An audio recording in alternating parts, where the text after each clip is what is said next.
That smell. Close your eyes for a second. Imagine it. Not the clean pine of later colonies. This was something older, denser. The damp, earthy rot of a forest untouched. The salt temps of a vast, unknown ocean behind you. Spain is the dominant, terrifying power in the New World, fueled by conquest and conversion. Father Juan Bautista de Segura, a zealous Jesuit vice-provincial, leads a small, fragile mission. 8 Jesuit priests, a young Spanish boy named Alonso de Olmos, and a handful of crewmen. This time it feels permanent. He returns to his village, to his people, to his old life. It arrives at the mouth of the river where the mission stood. No one comes to greet them. No smoke rises. An eerie quiet hangs over the place. Under interrogation, a story emerges. Don Luis returned to his people. He shed his Spanish skin. He spoke of the indignities, the pressure, the arrogance. He warned of the danger these outsiders represented, not just to bodies, but to their entire way of life, their spirits, their land. He didn't act alone. His people, his family, listened, and they decided. The mission was wiped out. A message carved not in wood, but in fire and blood. The Spanish exacts swift, brutal reprisals. Don Luis escapes. He vanishes back into the land he never truly left. The Spanish pack up the bodies, the fragment of the letter, the scorched book. They sail away. They report the tragedy, and then something strange happens. Official reports grow vague, details blur. The story of this shocking massacre on the very edge of Spanish power, this profound humiliation, begins to fade. Deliberately. Why? Because Spain was an empire built on an image of invincibility and divine right, the utter failure of the Jesuits, led astray by their own converted prize, culminating in their annihilation by savages. It's a narrative disaster. It's easier, cleaner, to let it slip into the shadows, to focus on conquests, not catastrophes, to forget. A landing party rows ashore, weapons ready, hearts pounding. The why of their erasure seems clear, imperial shame. But what about the how? What truly happened in those final desperate hours at the mission? What forces drove Don Luis to make that ultimate choice, and what became of him? The man caught between two worlds, who ignited a firestorm. His story doesn't end in 1571. His shadow stretches decades into the future, and collides violently with another famous colony. A colony that would, centuries later, steal his place in the annals of American mystery. Because Don Luis de Velasco had another name. A name that would echo through the forests of Senecamica and strike terror into the hearts of the next wave of English invaders. And the proof of his survival and the lingering horror of might have been found. In a shallow grave at Jamestown, they push through the undergrowth towards the settlement site. The silence is absolute, and then they see it. To the world he was stolen from, the Jesuits are stranded, truly stranded. No guide, no interpreter, no way to ask for food, to understand the complex politics, to grasp the danger they are now in. They send a desperate plea to Florida via the ship's crew, begging for supplies, admitting Don Luis has abandoned them. The ship sails away. It's September 1570. 8 Jesuits and a young boy are now utterly alone on the edge of a vast, alien continent. They wait. Weeks turn into months. Winter bites hard. Hunger gnaws. They huddle in their flimsy huts, praying, listening to the howling wind that sounds like voices, watching the impenetrable wall of trees that seems to press closer every night.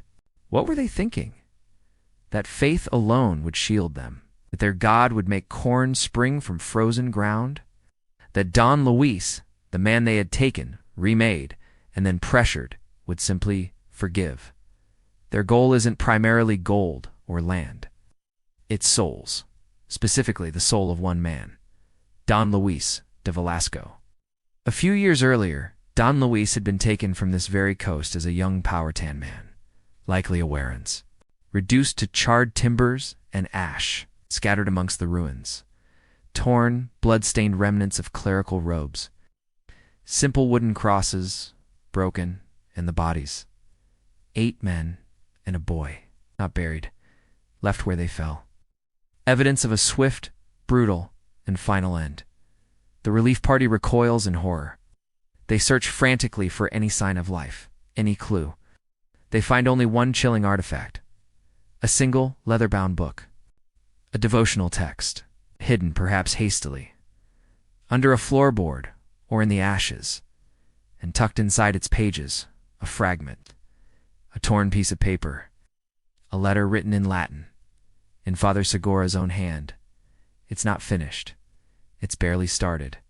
But the few lines that remain, they freeze the blood. They speak of betrayal, of a looming threat, of Don Luis, and they end mid-sentence. Out, abruptly, terrifyingly, or someone of high status. He was brought to Spain, baptized, educated, paraded as a trophy of conversion. He learned Spanish, Latin, the ways of the church and the court.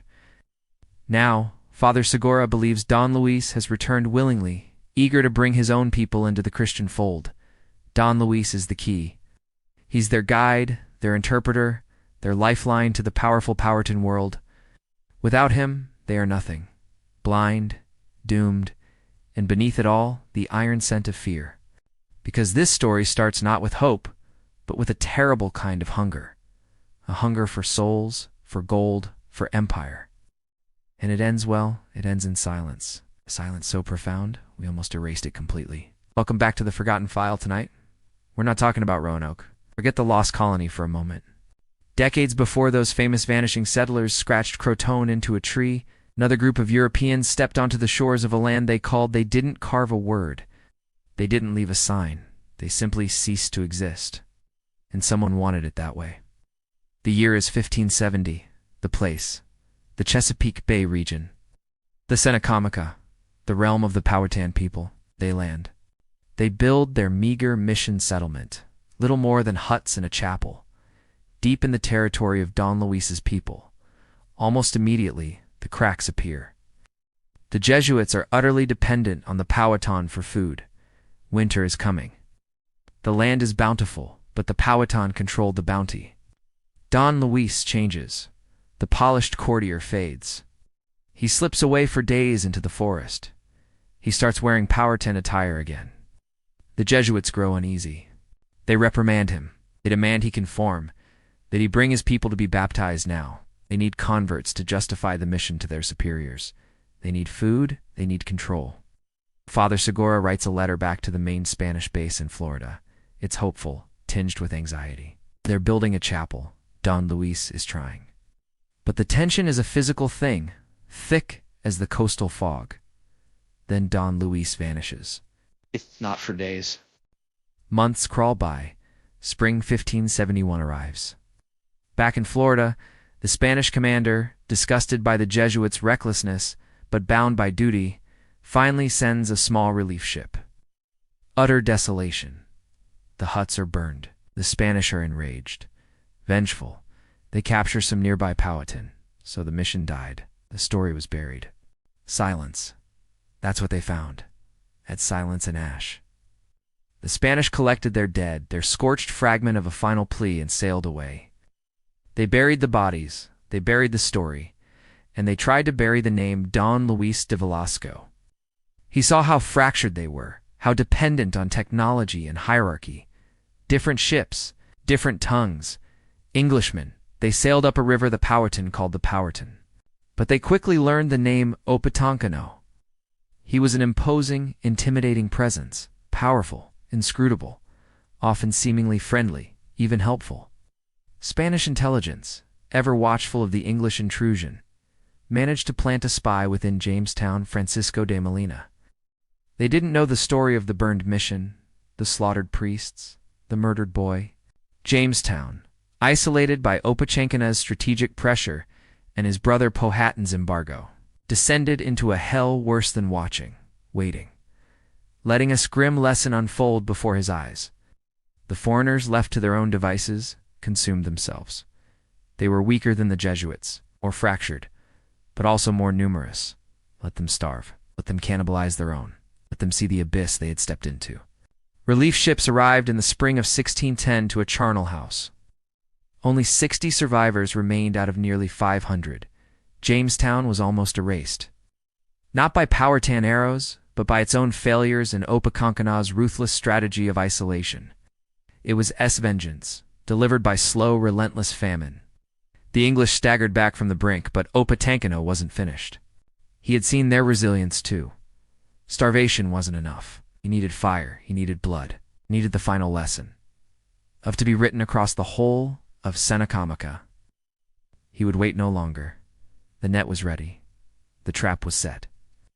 And on a spring morning in 1622, the shadow of the forgotten mission would fall across the entire colony in a single, shattering hour. Trapped inside their own fort, surrounded by a land that now actively rejected them, they began to die. Not in a swift raid, but in a slow, agonizing unraveling, disease, despair, and finally, the unthinkable. Hunger drove them to it. They ate their horses, they ate their dogs, they ate rats, and then they ate the dead. But Opechancanough knew. They knew his name. The mask was slipping. The time for patient waiting was ending. The lessons of the necessity of total, decisive action hardened into resolve. He began to weave his net. Alliances were strengthened, weapons stockpiled, plan formed, cold and meticulous. He would not let Jamestown become a permanent foothold. He would not let his people suffer the slow erosion the Spanish had begun. He would finish what he started decades before, would erase them completely. Captured by the English, Molina was interrogated. And in his testimony, he spoke of the Powhatan leadership. He spoke of a powerful chief, a brother of the paramount leader, and he called him by a name that sent shivers through any Spaniard who remembered. Florida's darkest reports, Don Luis. He confirmed what the land already knew. The orchestrator of destruction was alive. He was here. He was Opechancanough. And he held the English in the same cold contempt he'd held the Jesuits. The ghost of was walking among them, but his eyes held a coldness that unnerved them. Captain John Smith wrote of him with wary respect mixed with deep suspicion. Opechancanough played the long game. He traded food for English tools and weapons, biding his time, strengthening his people, studying the invaders. He saw their internal divisions, their greed, their utter dependence on Powhatan, goodwill for survival. He saw Jamestown, nearly starved to death in its first winters, just like he saw the opportunity. But he also saw the numbers growing. More ships arrived, more settlers, more axes biting into ancestral forests. Had been a small spark, easily extinguished. Jamestown was becoming a fire that could consume everything. And they built a fort on a swampy peninsula. Jamestown, they were weak, sick, starving, desperate, just like the Jesuits. To Opechancanough, the paramount chief known as Powhatan, they might be useful pawns, as potential allies against rival tribes, or simply pathetic curiosities to be managed. But to Opechancanough, watching from the shadows, they were ghosts. Ghosts of the same hunger in their eyes. The same arrogant belief in their right to take, the same dangerous God. He saw Father Segura's face in every preacher. He saw the young Spanish boy, Alonso de Olmos, in every English child brought ashore. It wasn't history to him. It was yesterday. It was a wound that never closed. It was a prophecy. He understood their guns, but he also understood the deep forest, the rivers, the seasons, the intricate web of alliances that bound the peoples of Senecamica. He became a master strategist, a war chief of terrifying reputation. He watched, waited, and planned, consolidating power within the Powhatan Confederacy. He saw the Spanish fade from the Chesapeake, licking their wounds, burying their shame. But he knew they weren't the last. He knew others would come. Hungrier, more numerous, just as blind. But the land remembers, the people remember. And the man they called Don Luis, he didn't vanish. He walked deeper into the heart of Senecamica. He shed the Spanish skin they forced on him like a sickness. He reclaimed his birthright, his true power. He became something else, something the Spanish nightmares couldn't contain. And the English hadn't even begun to fear. He became Opechancanough. What happened in the years after? The Spanish interrogations of captured Powhatan gave glimpses, fragments whispered under duress. They spoke of Don Luis No, Opechancanough now, returning not just to his people, but to his position. He was likely a son of a paramount chief, possibly a brother or uncle to the powerful leader Powhatan himself. Wasn't just a personal betrayal to him. It was an existential warning.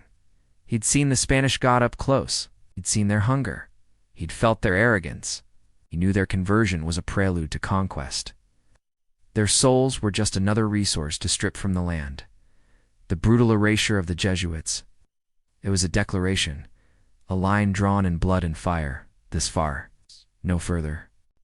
Opechancanough learned from his captors. He learned their language, their tactics, their weaknesses. Then, in 1607, the whispers became reality. The English knew nothing of. How could they? Spain had buried it. Then, in 1609, a chilling piece of the past resurfaced. The English didn't grasp the full, terrible weight of Molina's words. And then came the winter of 1609 to 1610, the starving time. While the English tore each other apart in their swampy tomb, what was Opechancanough doing? That sound? The sound of a world shattering. It wasn't a battle cry heard across a field. It was 1,000 doors breaking open at once. 1,000 breakfast tables drenched in red. March 22nd, 1622. Good Friday, a day of peace. Or so the English believed. They believed the treaties. They believed the decades of uneasy trade, of forced coexistence. They believed Opechancanough, now paramount chief after his brother's death, was contained. An old man, maybe even resigned. They believed the lie they'd told themselves, that they belonged here now. Sounded relentless, overwhelming soundscape of violence. Screams, war whoops, gunshots, crashing pottery, children crying, then abruptly cut to chilling silence punctuated by single ragged sobs. They were wrong, dead wrong.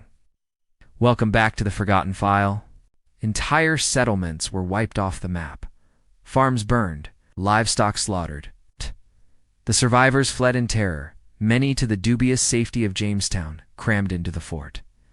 Surrounded by the ghosts of the starving time, now joined by the ghosts of neighbors butchered, the Spanish had vanished from the Chesapeake after a catastrophic loss involving converted natives. They pushed the Powhatan back, year after bloody year. But they never forgot the terror of 1622. It became their foundational trauma. Yet even as they fought Opechancanough, they failed to grasp the true depth of his motivation. They saw a savage resisting civilization.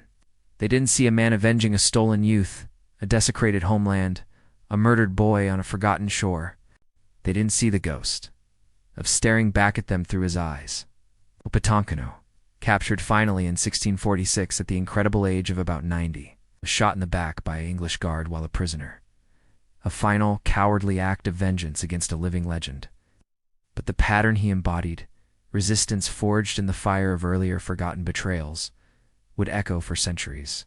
Now the English faced annihilation orchestrated by a chief rumored to have Spanish ties and an ancient hatred.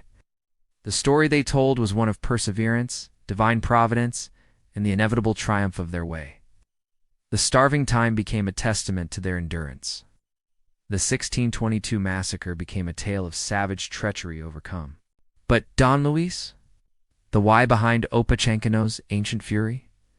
That story was buried twice over. Buried by Spanish shame, buried by English fear, and the need to justify their own conquest. The lost colony of Roanoke became the romantic mystery. It became nothing. A footnote, a phantom, till now. Because the echoes of that forgotten mission, of that first blood spilled in the Chesapeake woods, shaped the violent birth of English America in ways we're only beginning to understand. The Forgotten File doesn't end with the silence of, or the fall of Opechancanough. It ends with us. With the stories we choose to remember, and the ghosts we try, desperately, to leave buried. The ghost of Spain's forgotten failure was exacting its price on England's colonial dream.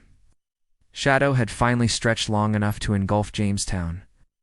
Opechancanough had delivered the final brutal lesson the Jesuits had refused to learn. There could be no coexistence. The invaders must be erased completely, or they would consume everything. The psychological impact was apocalyptic. English called it simply, horrifyingly, the massacre. Their carefully constructed illusion of control evaporated. They weren't conquerors. They were prey in a land that had finally, decisively, rejected them. This is the hour had been waiting for. For 52 years, the memory of that burned mission, that murdered boy, had festered. It wasn't random. It wasn't just savagery. The sheer coordination, the strategic targeting, the ruthless efficiency. It spoke of a mind. A mind that understood the enemy intimately. A mind hardened by a very specific, very personal trauma. Governor Francis Wyatt wrote desperate letters back to England, trying to explain the inexplicable horror. He spoke of Opechancanoug's inveterate malice. He called the attack a masterpiece of policy. But buried deeper in the colonial records, in the interrogations of captured warriors, whispers of an older story began to surface. Whispers of a chief who had once been taken across the ocean, who had learned the white man's ways, who had seen their treachery firsthand, decades before Jamestown existed. Whispers of Don Luis. It had guided Opechancanoug's hand, shaped his terrible patience. And on this spring morning, the forgotten fury erupted across the entire colony of Virginia. Martin's 100 Powhatan warriors emerging silently from cornfields, attacking men working in fields. Woolston hometown, warriors bursting into houses during breakfast. Bermuda 100, ambush along a forest path. Jamestown itself, panic spreading as refugees stumble in, covered in blood, screaming warnings. Show specific, documented horrors. The axe through the door at Richard Pace's house. The slaughter at the ironworks where only 2 survived. Opechancanough hadn't just planned an attack. He'd orchestrated an extinction event. His network of alliances, forged over decades, stretched across Senecameca. His intelligence was flawless. He knew the routines, the defenses, the complacency. His warriors moved with terrifying coordination, striking simultaneously at dawn across dozens of settlements scattered along the James, York, and Appomattox rivers. They used the tools acquired through years of trade, English axes, knives against their makers. They exploited the trust they'd carefully cultivated, arriving as friends before dawn, joining settlers for breakfast, and then unleashing hell. It wasn't just soldiers who died. It was men, women, children, servants. It was the very fabric of the English foothold in America being torn apart in a single bloody morning. The scale was unimaginable. In a few hours, between 347 and 400 English settlers, nearly a third of the entire colony's population, were killed. And in the stunned aftermath, as the English licked their wounds and howled for vengeance, a chilling realization began to dawn for a few. The English didn't have the full picture of those records were moldering in Spanish archives, but the pattern was undeniable. The English response was predictably brutal. A war of extermination. They burned villages, destroyed crops, killed indiscriminately. The English won. Jamestown survived. Virginia became a colony, then a state. We've walked the ash-strewn ground we've felt the cold fury of Opechancanough. We've witnessed the bloodbath of 1622. But where's the proof? The tangible link between that first forgotten vanishing and the near destruction of Jamestown. Captain John Smith was gone, injured and returned to England. Leadership crumbled. George Percy, the acting governor, wrote of horrors, men digging up corpses, murdering natives for food, and finally, consuming their own. Glynn buried the why behind Jamestown's suffering. The role of Opechancanoug's forged strategy, the cannibalism. To preserve a founding myth of perseverance and divine favor, Roanoke vanishing poof into thin air? That's a romantic mystery. But a brutal massacre revealing Spanish vulnerability, Jamestown's starving time, and the 1622 massacre, evidence of English annihilation and moral collapse. These are stories of failure, of hubris punished, of darkness at the dawn. They challenge the triumphant narrative. They force us to confront the brutal reality. America was born not just on hope. Erasure shaped Opechancanough, who shaped the brutal early decades of Jamestown, which shaped the violent foundation of English America. That Jamestown boy engraved Jr. 156C isn't just a victim of the starving time. He's a victim of this forgetting. His bones are the physical manifestation of S. long shadow. He is the ghost Spain and England tried to bury. He is the cost of building a myth on silent screams. But on erased trauma, deliberate forgetting, and rivers of blood that flowed from wounds inflicted decades before Plymouth Rock. Percy specifically recounted executing one man for killing his pregnant wife to eat her, dust settling. Was this boy another such criminal executed for unspeakable acts driven by starvation? Or was he murdered for food? The evidence points to the latter. His body was sustenance, but his death was also a message, line crossed. Sound. The thud of a book closing, the whir of a printing press, the bland drone of a school lecture, then the soaring. Romantic music often accompanying Roanoke imagery, the ultimate taboo, enforced by the gun. He is Jamestown's darkest secret, literally buried beneath its walls. What other founding silences are we living with? What other ghosts shape the world we think we know? Dig deeper. Question the stories. Search for your forgotten file. Like and subscribe if you dare to remember what others tried to erase. Share this story. Break the silence of until next time. Keep listening for the whispers in the dark. The clue promised in that shallow grave. It wasn't found in Spanish archives or English chronicles. It was found here. In the dirt of James Fort, proof that the ghost of didn't just haunt Opechancanough, it haunted the very foundations of English America. The body belonged to a boy, just 14 or 15 years old. Why execute a starving boy? During the starving time, Jamestown descended into anarchy. Now, step back. Feel the echo. E10 Wubai Teacher, 8 Jesuits, and a young Spanish boy, Alonso de Olmos, slaughtered. Jamestown, 1610. A nameless English boy, executed and cannibalized, separated by decades, culture, and circumstance, yet bound by the same terrible, unspoken truth of colonial fragility. The same descent into ultimate horror when the land rejects you and your God fails to provide. Opechancanough didn't pull the trigger on that Jamestown boy. But his strategy of relentless pressure, his embargo, his deliberate isolation of the fort, he created the cauldron where such evil could boil over. He recreated the desperate isolation that doomed forcing the English to confront the same abyss. The ghost of Alonso de Olmos found its dark mirror in that Jamestown grave. Why was forgotten? Spain buried it to hide imperial shame and failure? Spanish. A clerk filing the report under incidents, minor. English, a printer setting type for a pamphlet about Jamestown, glorifying survival, skipping the cannibalism in Opechancanoug's true motive. Modern, a simplistic textbook page, starving time, 1622, Indian attack. No, Opechancanoug's backstory, contrast, dramatic paintings of the lost colony of Roanoke. The forgotten file isn't just about uncovering lost events. It's about understanding why they were lost. The echoes haven't faded. They're in the land, in the archives, in the graves we're still uncovering.